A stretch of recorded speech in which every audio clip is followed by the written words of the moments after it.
میں تمہارے بتوں کے ساتھ نپٹ لوں گا، تم ذرا میلے سے ہو آؤ۔ وہ ایک میلہ کرتے تھے شہر سے باہر نکل کے، جہاں سارا شہر جمع ہوتا تھا، اور وہاں کھیل کود کرتے اور 2-3 دن وہاں گزارتے تو واپس آ جاتے۔ جانے سے پہلے وہ بتوں کے سامنے انواع اقسام کے کھانے رکھتے، اور جب واپس آتے تو سب سے پہلے بت خانوں میں ہی آتے، بتوں کو سلامی پیش کرتے، پھر اپنے گھروں کو لوٹتے۔ تو اکیلے شہر میں رہ گئے، باقی سارے لوگ حتیٰ کہ ان کے پجاری پروہت سب میلے میں چلے گئے۔ اب حضرت ابراہیم علیہ السلام نے کلہاڑا پکڑا اور ان کے مرکزی بت خانے میں داخل ہوئے۔ قرآن بتاتا ہے فجعلہم جزازا، اور وہاں داخل ہو کر کے ان کو بتوں کو توڑ دیا، کسی کی گردن کاٹ دی، کسی کے کان توڑ دیے، کسی کے بازو کاٹ دیے، کسی کی ٹانگیں توڑ دی، الا کبیر لہم، لیکن جو بڑا بت تھا اس کو کچھ نہیں کہا۔ اب ان بتوں کے ساتھ حضرت خلیل اللہ کی دشمنی کیا تھی؟ یہی نہ کہ اللہ کے علاوہ لوگ ان کو پوجتے ہیں، تو سب سے زیادہ پوجا جانے والا تو وہ بڑا بت تھا، تو حضرت ابراہیم سب سے پہلے اس کو توڑتے، زیادہ غصہ اس پہ آتا۔ لیکن بعض اوقات ایسا ہوتا ہے کہ آپ اپنے غصے کو غالب کر لیتے ہیں اپنے مقصد سے۔ حضرت ابراہیم کی نظر مقصد پہ تھی، غصہ بھی اپنی جگہ پہ تھا۔ مفسرین نے لکھا کہ کلہاڑا بھی اس کے کندھے پہ رکھ دیا۔ جب وہ واپس آئے تو انہوں نے دیکھا کہ بت ٹوٹے پڑے ہیں، کسی کی ٹانگ نہیں ہے، کسی کا کان کاٹ دیا گیا ہے، کسی کی ناک ٹوٹی ہوئی ہے، کسی کی گردن کٹی ہے، کسی کی ٹانگیں نہیں ہیں، کوئی ریزہ ریزہ کر دیا گیا ہے۔ تو بہت پریشان ہوئے، ظاہر ہے ان کی عقیدت ان سے وابستہ تھی، تو وہ تو خون کے آنسو رونے لگے، بیٹھ گئے۔ قالوا سمعنا فتى يذكرهم يقال له ابراہیم، تو کچھ لوگوں نے کہا کہ ایک نوجوان ہے اس شہر میں جس کو لوگ ابراہیم کہتے ہیں، بتوں کے خلاف اگر کوئی بولتا ہے تو اسی کی زبان سے سنا ہے، تو یہ سب کچھ اسی کا کیا دھرا ہوگا۔ پنچایت بیٹھ گئی، آیان اقتدار بھی بیٹھ گئے، کہا بلاؤ اسے، لوگوں کے سامنے لاؤ اس کو، لعلہم یشہدون، تاکہ لوگ گواہی دیں کہ واقعی یہ بتوں کی برائی بولتا ہے، تو اس پر فرد جرم عائد کر دی جائے۔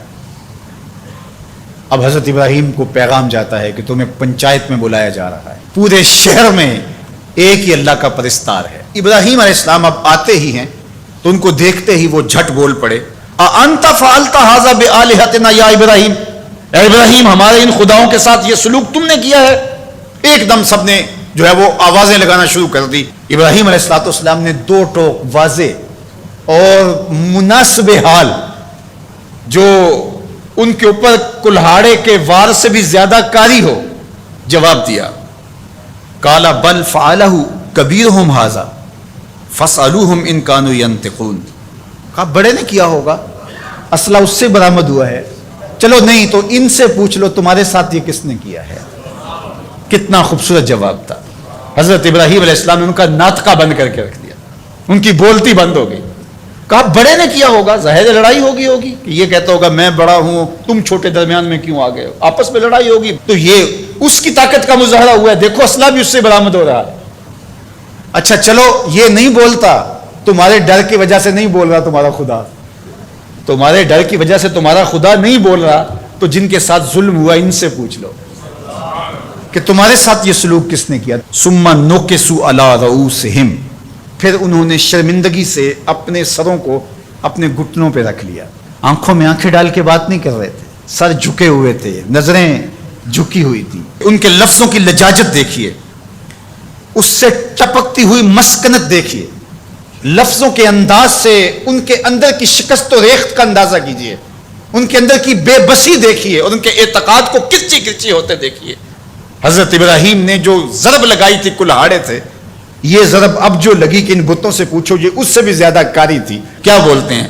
لقد علمت ما هؤلاء ينطقون، ابراہیم تو جانتا ہے یہ بولتے تو نہیں ہیں، تو جانتا ہے یہ بیچارے بولتے تو نہیں ہیں، یہ گونگے ہیں، یہ بہرے ہیں۔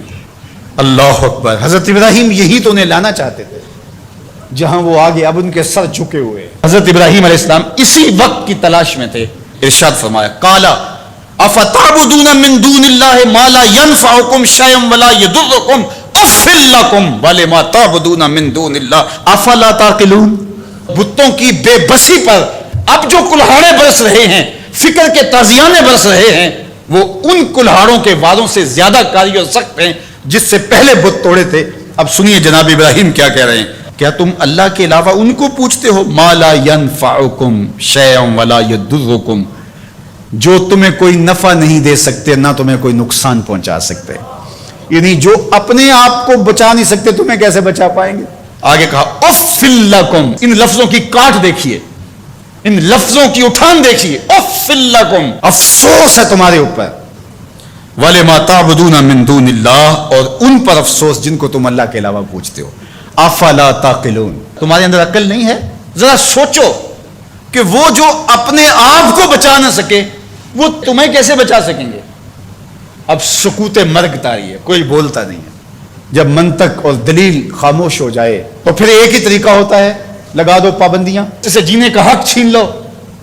اب یہی ان کے پاس رہ گیا تھا. بولے انہیں جلا دو. بہت بڑی چیخا تیار ہو گئی. اب اس کے قریب جانے کی کسی کو ہمت نہیں, دور دور تک آگ کی تپش محسوس ہوتی ہے. پھر ایک منجنیق تیار کی گئی اور اس کے ایک پلڑے میں حضرت خلیل اللہ کو بٹھایا گیا. تو حضرت ابراہیم علیہ الصلوۃ والسلام جب آگ کی طرف بڑھ رہے ہیں تو آواز آتی ہے قلنا یا نارو کونی بردم وسلاما علی ابراہیم, اے آگ ابراہیم پر سلامتی کی ٹھنڈی ہو جائے, یعنی اتنی ٹھنڈی بھی نہ ہو جائے کہ میرے خلیل کو سردی لگنے لگ جائے. تو ابراہیم علیہ الصلوۃ والسلام نار نمرود میں چلے جاتے. کہتے 40 دن تک باہر جشن منایا جاتا رہا اور آگ برابر جلتی رہی اور اندر فردوس بری کی ہوائیں چلتی رہی.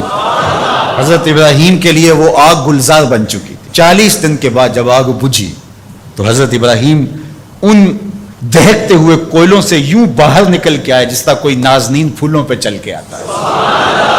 محبت کا کیا خوبصورت اسلوب ہے اس عظیمت کی راہ پہ سفر کرنے والے بندے کے لیے, جو اللہ نے لوگوں کے سامنے ان کا نقشہ رکھا اور لوگوں کو بتایا کہ جو ہماری راہوں کے مسافر ہوتے ہیں وہ کیسے سرخرو ہوتے ہیں. جب اللہ کے لیے بندہ تیار ہو جائے عظیمت کی راہ پہ چلنے پہ, پھر معجزے رونما ہوتے. ایک بیٹا کعبۃ اللہ کا امام ہو اور ایک بیٹا مسجد اقصیٰ کا امام ہو.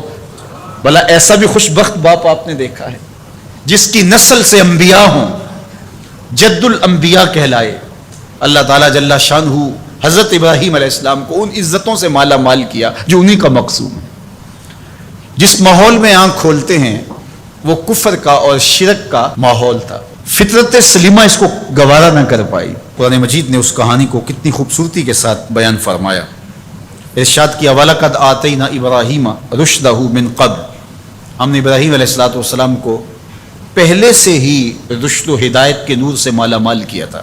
اللہ تعالیٰ جل شانہ نے ان سے ایک بڑا کام لینا تھا تو ان کی فطرت اور ان کی طبع کے اندر وہ چیز رکھی کہ جو کبھی بھی اس چیز کو قبول نہیں کر سکتی تھی. خیر جب بڑے ہوئے اور دیکھا کہ بت پرستی کا دورہ ہے تو آپ نے کہا کہ یہ کیا ہے بت جن کو تم پوچھتے ہو.